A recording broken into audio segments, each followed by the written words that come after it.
All right, we're going to start right on time. Good afternoon, everyone, and welcome to the council meeting of Monday, May the 13th, 2024.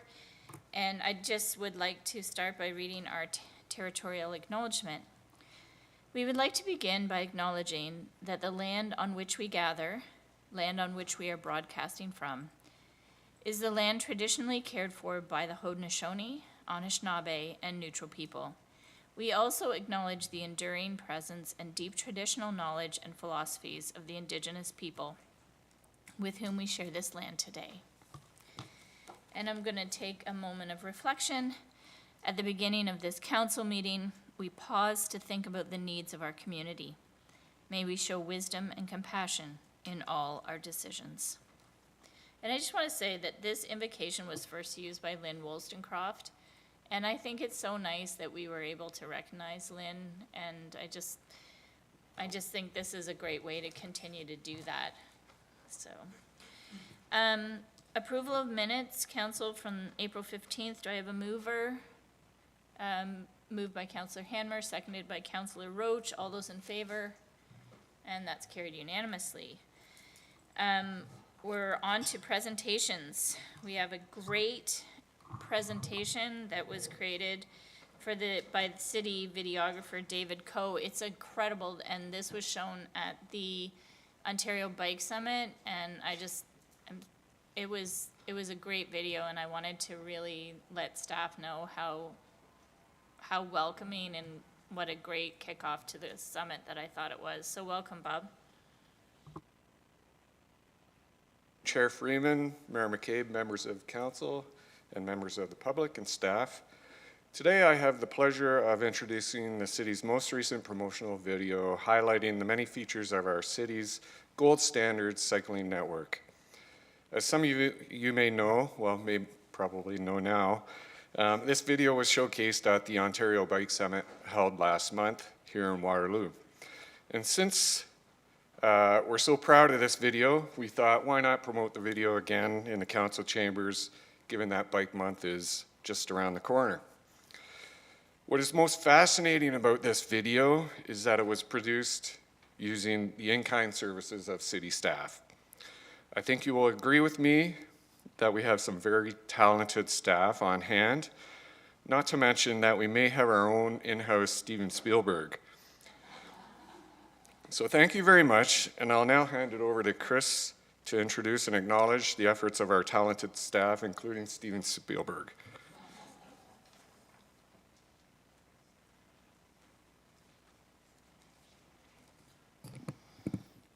Thank you, Bob. I just also want to acknowledge from the Ontario Bike Summit that while it was a great success, and some of the staff here have had some accolades, myself included, which we certainly appreciate.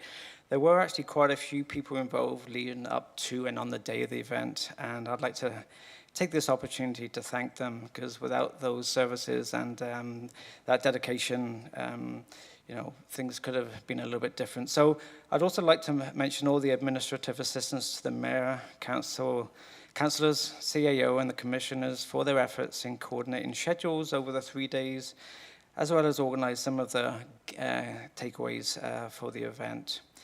Also to our communications team, Stacey Abbott for helping promote the event through the social media, Arnaud Georgiou for designing the cycling tour maps that were presented to the delegates for that tour, our parks and transportation staff for a number of critical operational tasks that a lot of people didn't see in the background, John Voss from our planning services division for planning and running the walking tour, Chris Debman in my team in active transportation, and Wake Up member Mr. Greg Hamner, who's actually here today, for helping out with the bike tour, and Christine Tetman for managing the essential parking arrangements for the mobiles tours on the day.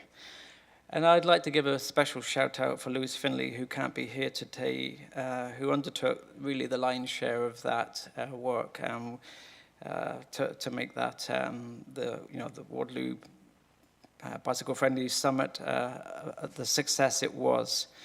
And we mentioned about the video and promoting this at the Bike Summit. And again, there's a few thanks to be made here. Again, our communications, but also our clerk staff are helping us navigate through the difficult privacy policies we had to negotiate with that.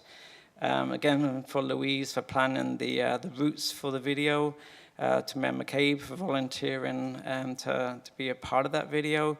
But again, the main player was our own David Coe from Engineering Services, who specifically asked not to speak today, but I'm going to point him out anyway. If Dave could stand. Essentially, Dave did put this together single-handedly, and I believe it was all done just about in one day. A couple days. Yeah. Oh, okay, a couple of days. Glad I checked.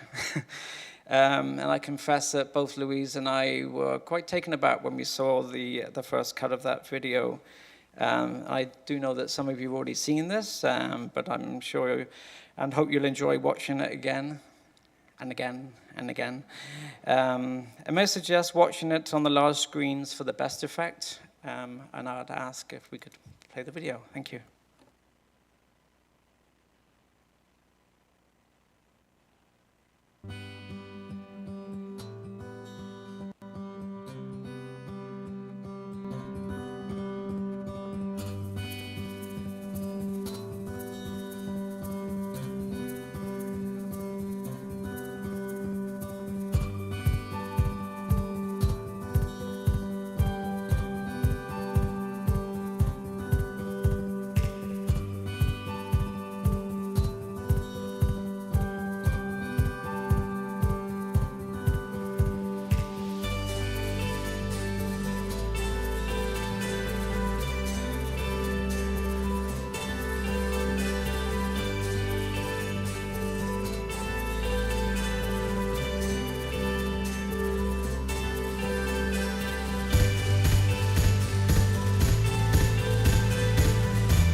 thank you so much. That was amazing.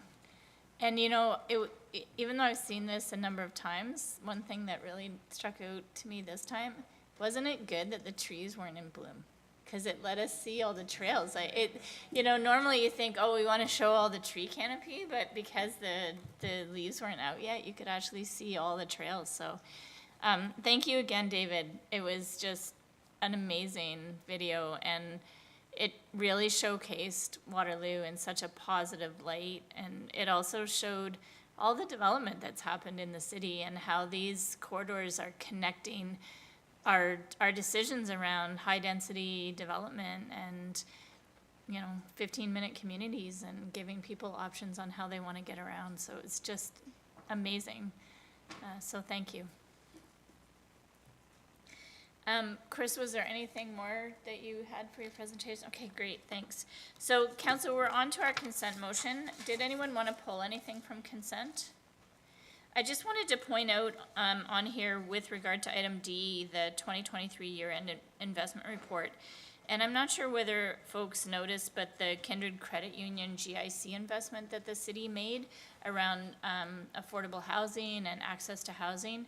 And not only did that GIC do really well for the city from an investment perspective, the credit union themselves have approached the mayor and myself to just basically say how much it means to a local credit union like that a really thoughtful institution within the municipality would choose to invest with them. And so they're just really thankful for that. And so I think that's a great example of a social investment that we're making as a city that's doing a lot of great things. So with that, can I have a mover for the consent agenda? Moved by Councillor Wright, seconded by Councillor Rowe. All those in favor? And that's carried unanimously. Thank you very much. We're moving on to staff reports. The first report is with regard to the EB Farmstead, and we have a presentation from our Director of Parks. Welcome, Robin. And this was certainly a big topic of conversation on my 570 News council time on Friday. And of course, it's a beloved part of Waterloo Park, so I appreciate you being here today to talk with us about some next steps. Good, thank you. Mayor and members of council, pleased to present Community Services Report 2024-22. The purpose of this report is to seek authorization from council to advance community engagement and for staff to conduct additional research on live animal displays at Waterloo Park. The goal is to bring a recommendation back to council on the future of live animal displays at EB Farmstead and Waterloo Park prior to the 2025 Waterloo Park Plan update. The Waterloo Park Plan is scheduled to be updated in 2025. To effectively advance this update, staff recommend determining the future of EB Farmstead in advance of the Waterloo Park Plan update.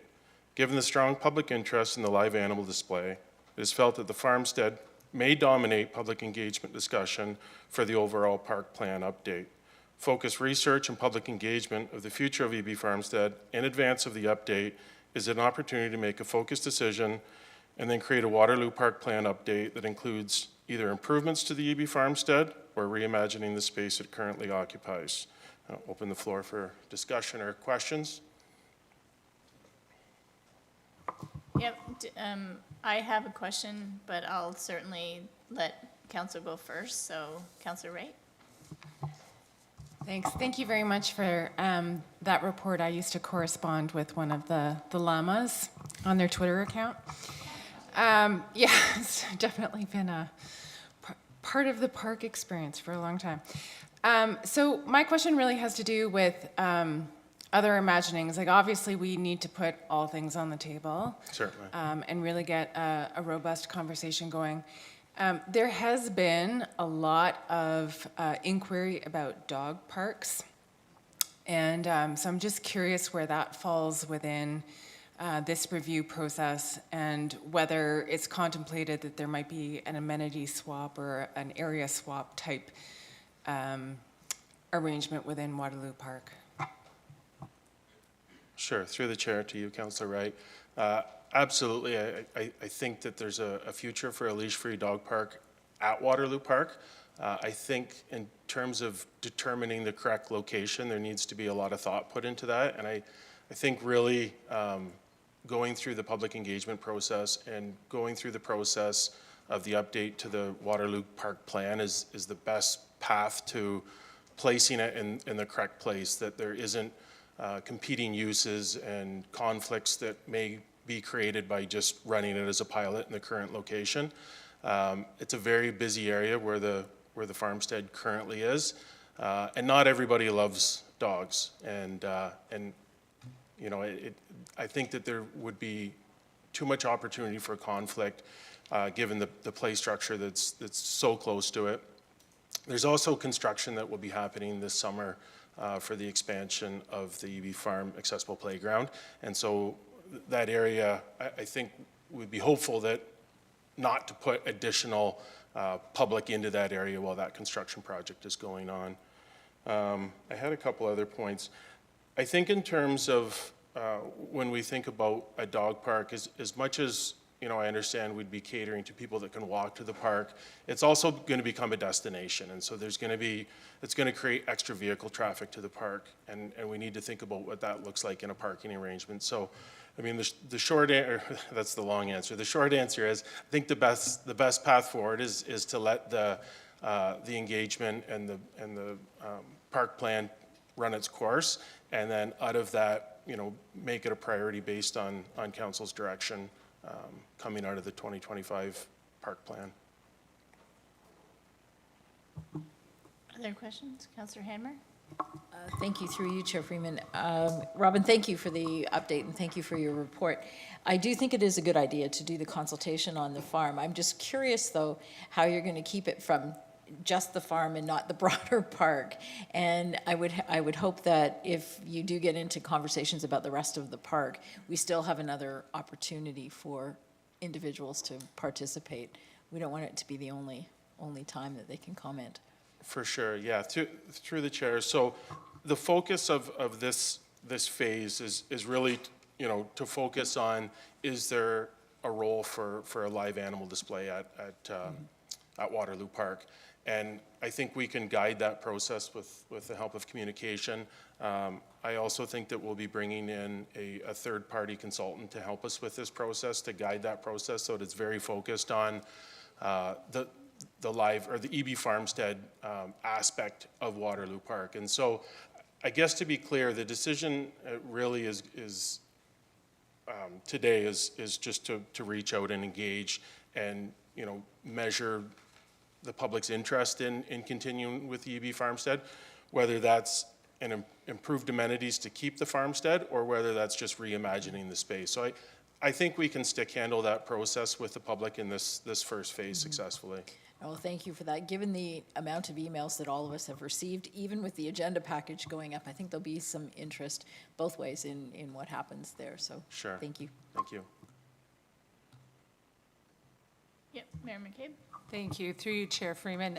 Thanks for the update and the report, Robin.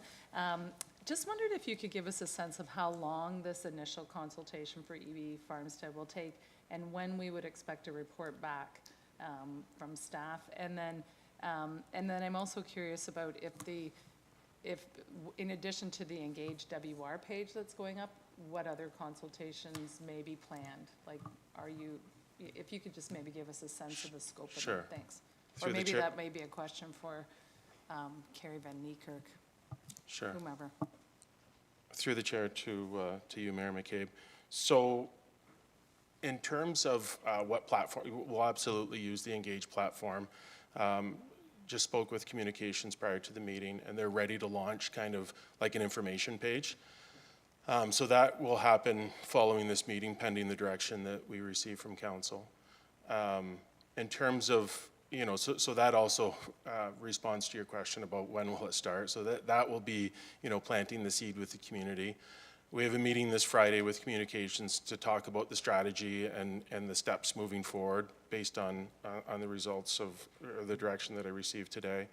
And then the hope is that this process we can roll out throughout the summer months when the park is engaged and active. And we've talked about, and we don't know what the plan looks like yet. We'll build that plan and to cater to the needs of the community, but it will definitely include engage. It will include some type of a survey or multiple surveys. We've talked about signage in the park. We've talked about the use of QR codes in the park where you could just scan the QR code that would take you to the survey or just give you some information. And then obviously some, input from the community through emails, which we've been receiving, as you indicated today, as of today already. So I anticipate more of those will come in. And then we'll put all that information together. And so it won't, it obviously, we can't solely base the decision on what the public, desires, but that will make up a strong indicator and will guide staff into what our recommendation will be. And so the hope is that we're back before council kind of early September or kind of, after Labor Day with a recommendation to council. And then, again, probably maybe some further discussion from council or direction to move forward. And then the timing on that lends itself well to the 2025 park plan so that, when the plan starts up, we can really focus our efforts on what are we doing with that space? Is the conversation of live animal display still in the room? If it is, then we can build the plan based on that. Or if the conversation of live animal displays isn't in the room anymore, then we can really focus on how can we program that space and how does it best serve everyone in the community. Thank you very much. Just a follow-up question about the playground that you just referenced. I know that's different than EB Farmstead, but you referenced the accessible playground. Are you referring to the one that was installed just last summer or a new one that's coming? So I was referencing the one that we just opened last summer, almost a year to the date. So there is an expansion to that taking place this summer. And is it going to feature some is there going to be some accessible features to that as well? Or do we know what that play Yeah, so my structure's understanding is it is completely accessible, and our projects team has been working with GRAC and making some adjustments on the fly to make sure that meets GRAC's needs. And yeah, my understanding is it's fully accessible. Oh, that's wonderful to hear. Okay, thank you very much. Any other questions, council? And my question's pretty much answered because you heard me on the radio on Friday asking for an Engage WR page to be set up for this, specific to this. That was my question, so I understand that that's ready to launch, and I appreciate that. And I think that as the consultations advance, even if we can set up kind of a tent or a shade structure a couple of times in the park to actually chat with people who are coming by the farmstead, I'd feel better to know that folks who are there and going to see the animals have a chance to weigh in too, if that's possible. Yeah, to yourself, we will explore all opportunities. I think that's, absolutely working with the Friends of Waterloo Park on some of their events. I'm sure we can incorporate that, or, all the multiple events that we have throughout the year. We can work with the event organizers and try to have some type of representation there, even if it's just kind of like a storyboard where you can go up and scan a QR code. But the intent is to reach as many people as we can. We don't want to skew the data and really only talk to the people that are at the farm because they're there because they're enjoying it. So we want to get a broad spectrum of all users of the park and all residents. Yeah, and I appreciate that, thank you. Any other questions, council? Seeing none, and I do hope you're right, I hope other people do weigh in on it, because we have been asked on a number of occasions to kind of stick to our knitting with our budget and spend our resources,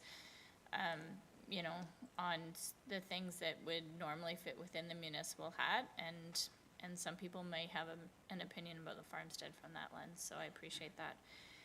There's a recommendation. Do I have a mover? Moved by Councillor Rowe, seconded by Councillor Hanmer. All those in favor? And that's carried unanimously. Thank you. The next is the allocation of the 2023 surplus. And Mr. Hedinga is just going to give us a brief introductory remarks to this one. Afternoon, Chair Freeman, Mayor, Council, and members of the public. We are here today to provide a brief overview of our 2023 financial results.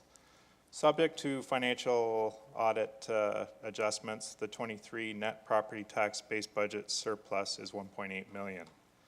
The enterprise areas and other transactions as per policy also had a surplus for 2023. This 1.8 million property tax base budget surplus is in alignment with the 5-year average surplus prior to the pandemic. The surplus is approximately 2% of the 2023 property tax levy, or about 98% accurate. As part of the 2024-26 budget process, Council has approved strategic revisions to where the property tax base budget surplus is allocated. As such, this will be allocated 25%, or $466,000, to each of the tax rate stabilization reserve, capital infrastructure reinvestment reserve, Climate Action Reserve Fund, and the Library Expansion and Rehab Reserve Fund. These reserve funds help increase the city's financial flexibility. Staff are collectively doing a very good job of budgeting according to our needs, responsibly planning to be able to cover our costs as well as anything unexpected with an accuracy rate of 98%. 1.6 million in sustainable efficiency improvements have already been identified and incorporated into the approved 2024 to 2026 budget, including investment, bank interest, revenue, and payment in lieu revenue. With the uncertainty of budgeting, having an overall small surplus is preferable to a small deficit. Reserve funds are a designated buffer amount to finance future spending requirements and protect budgets against unexpected changes in revenue and expenses. We'd like to thank staff from across all divisions for their ongoing work to carefully monitor, analyze, and report to Council and the public the annual financial performance of the city. Brad and I are now available to answer any questions Council may have. Thank you. Yep, thank you. Any questions, Council? Councillor Bodley? Thank you. Excuse me, this question is maybe actually for Commissioner Ormson. As I was looking through the surplus, something that just sort of struck me that I'm maybe going to comment on and seek some feedback from Commissioner Ormson on is when you look through the IPPW section of the surplus, you see that there was an engineering services deficit, and you see that there was a planning surplus. And so when looking at that, particularly through the lens of the housing crisis that we are often talking about here at the City of Waterloo, I sort of took that as it's speaking to the fact that the planning approval stuff, that's upfront work, that's seed planting on our end to make sure that development in our community is happening, whereas the engineering services piece is sort of on the back end when shovels are in the ground. And so I wanted to ask Commissioner Ormson if that's sort of, if I'm reading that correctly, that we are planting the seeds for development in our community in order to meet our housing target, and whether it's the opinion of Commissioner Ormson that these seeds are eventually going to grow once market conditions improve for the development community. Sorry, that was through you, Chair Freeman. Through you, Chair Freeman, to Councillor Bodley. Thanks for your question, Councillor. And yeah, you're 100% correct in your synopsis about engineering revenue. Subdivision engineering revenue is the larger of the type of engineering revenue that the city collects, at least compared to site plan and infill development. And that is realized much later in the process, as you note. The planning fee revenue is collected up front when the plans and the approvals are granted by the city. Followed by the engineering revenue, and then ultimately building permit revenue once building permits are issued for construction. Councillor Hanmer? Thank you. Through you, I believe, Paul, this will be to you. When we were doing the 2024-2026 budget, we were talking quite a bit about looking at different opportunities we may have to achieve all of our objectives, but also keep the tax rate in check. And we know that there are some concerns about where we're at with our rate increase. Will there be opportunities for us to take a look at that in our processes again, whether there's something we might be able to do with the tax rate, given that this isn't a surplus within our tax base? Through Chair Freeman to Councillor Hammer, thank you for the question. So I guess just the first point to note is that these Surpluses are one-time in nature. So if we were looking to make ongoing base adjustments to the budget, we would need to ensure that those are sustainable. And so as Paul alluded to, 1.6 million in sustainable efficiencies have been built in. With that being said, we are certainly monitoring opportunities that we would bring forward for council consideration as part of the annual confirmation process. So one thing that we are closely monitoring at this time is assessment growth. Not to make any promises, but early indications are we're trending in a favorable direction. So that's an example of something if we could build in a sustainable opportunity we'd present at the council.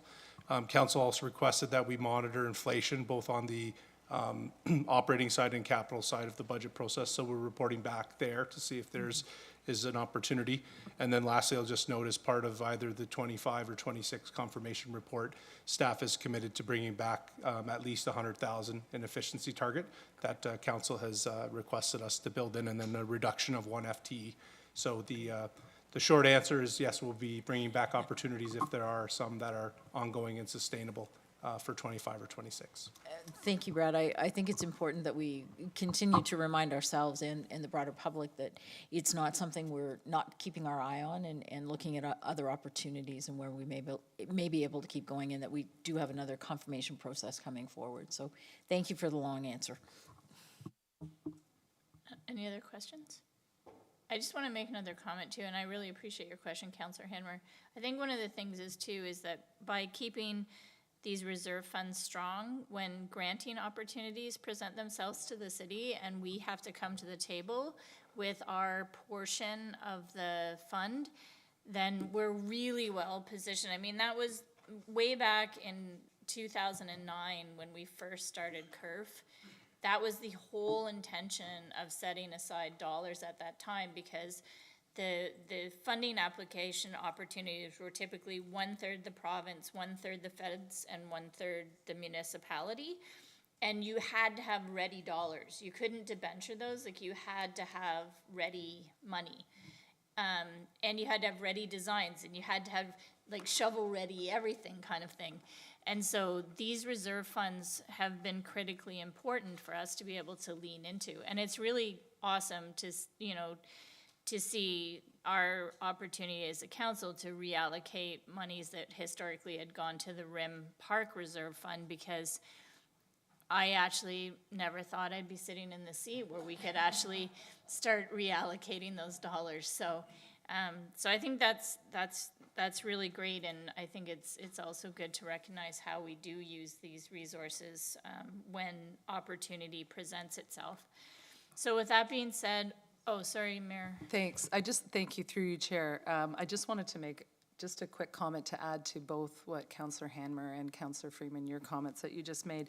And yeah, I think it's certainly, as Councillor Hanmer said, we know that there's still people struggling, that affordability remains a real concern for many, many people in our community, and it's important for us to keep a close eye on our budgeting, and reserves are very important, but I think we need to, it's incumbent on us as council and also staff just to see where we can continue to find some savings as appropriate. But the thing I wanted to add was just that in addition to the good work that we're doing here and, and making sure our reserves are strong, just wanted to remind people that we continue to call on the province and the federal government through AMO, the Association of Municipalities of Ontario, and the Federation of Canadian Municipalities, and our request to have a conversation about, working together collaboratively to find better funding solutions for the long term for municipalities, because there's just far too much now that has evolved over time that's on our property tax system,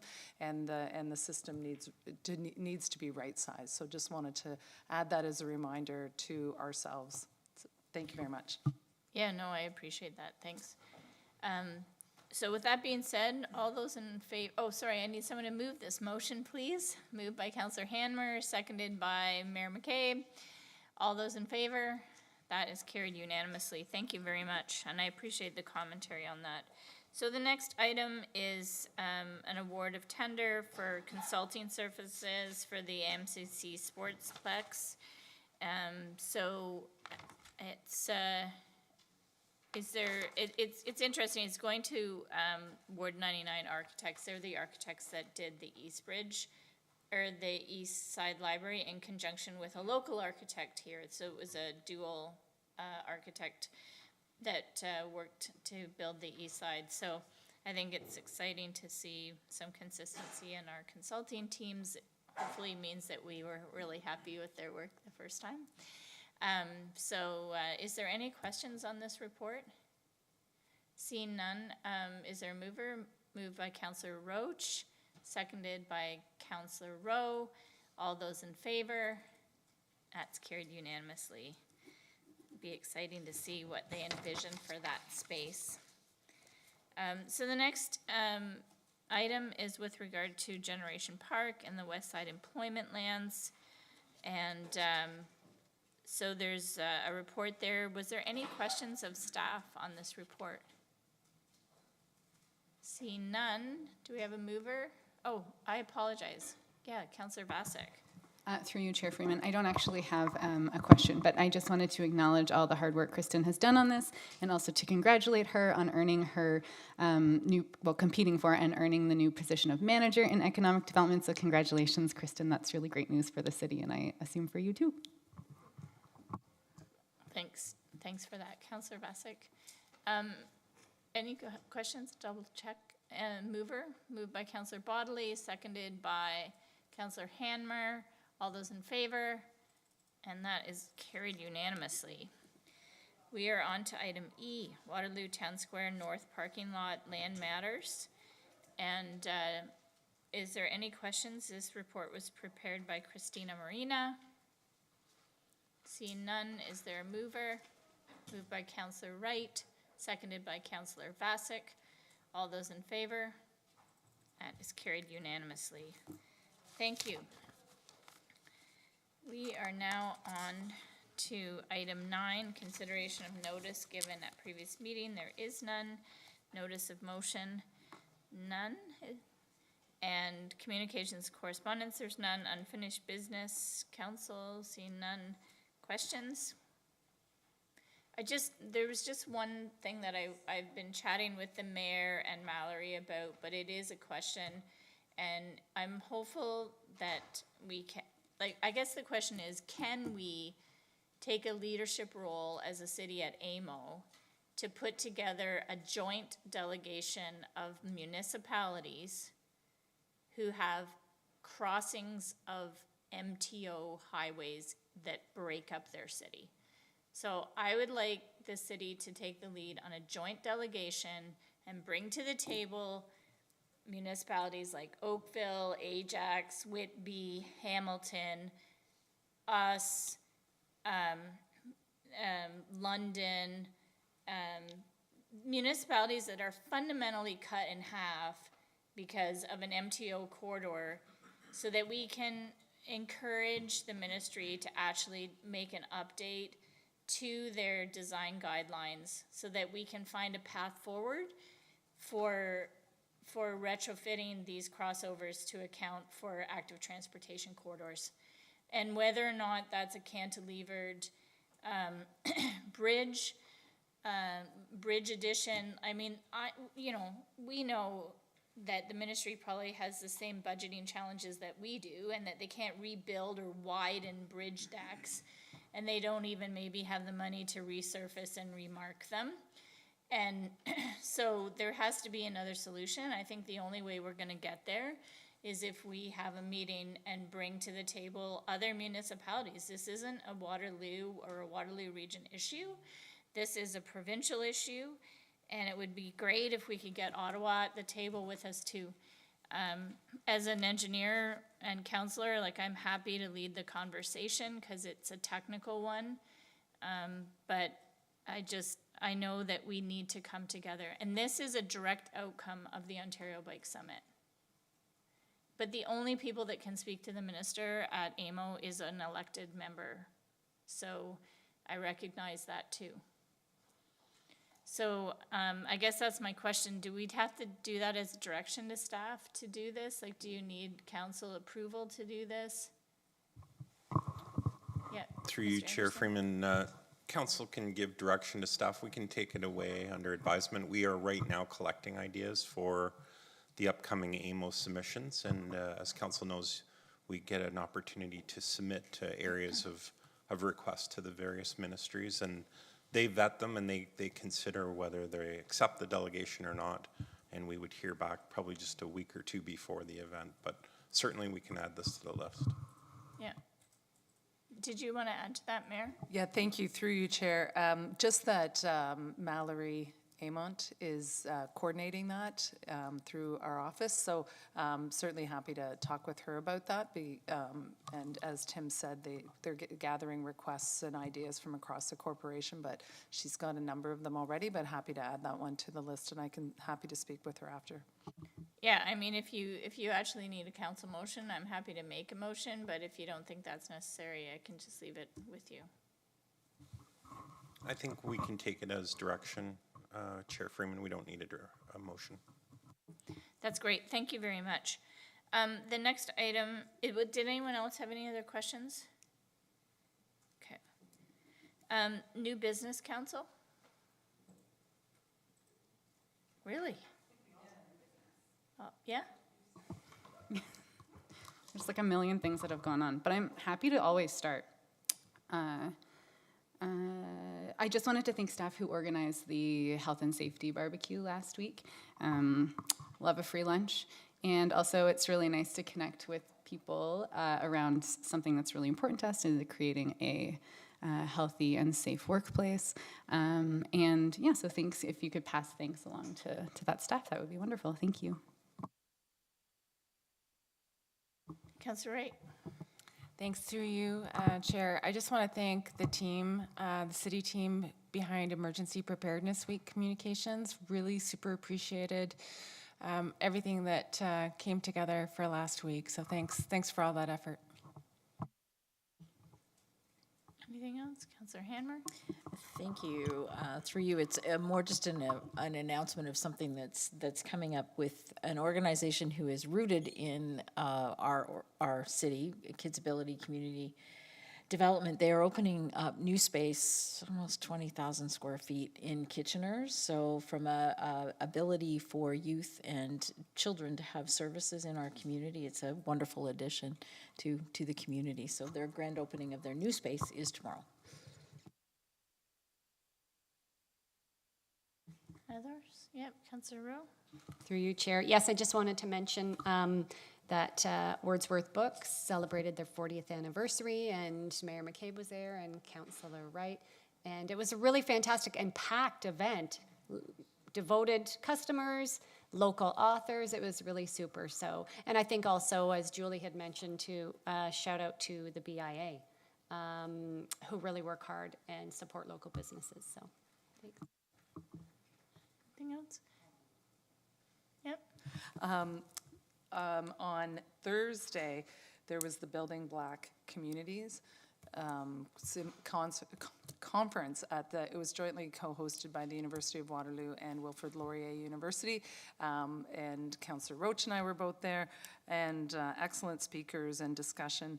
And then in the evening there was a fantastic event happened at the community pavilion, where we provided room, staff provided room, and worked with them very much in partnership. The entire building was full of Black artists, Black vendors, Black history from the museum, and it was a phenomenal event. So kudos to staff for working in partnership with both universities. I know they, in speaking with both the presidents and the organizers, they really, really appreciated it and hadn't been at that space before. So really, we're kind of blown away by the community pavilion and the kind of space that's there. And it was great to welcome so many academics from across Canada to participate in this conference and to showcase our city. So thank you very much to all the staff who participated in that. No, that's great. And in my ward, Parkwood Mennonite is doing the official ribbon cutting coming up on the new affordable housing units that are in the new building there. So that's an exciting kind of completion to a big project. And I thought I would let council know too that this week I'm speaking at the Air and Waste Management Association International Conference. It's one of those opportunities for me to wear two hats. So I'm speaking on planning matters as it relates to air quality, fugitive odor and dust, and then kind of providing both the lens as an engineer and the lens as a decision maker. And it's always important, I think, to help some of my colleagues recognize that it's sometimes hard to be a decision maker too, and how we rely on these documents, and that we have some lived experiences around things like fugitive odor and dust that you know, consultants may or may not have. So, meaning that we're the ones that get the emails. So, yeah. So I just thought I'd let you know about that. So I think, was there anything else? Yeah, okay, awesome. So, enactment of bylaws, I need a mover, please. Moved by Councillor Bodley, seconded by Councillor Vasek. All those in favor? That is carried unanimously. So we are now on to item 16, adjournment. Moved by Councillor Rowe, seconded by Councillor Wright. All those in favor? That is carried unanimously. Thank you so much.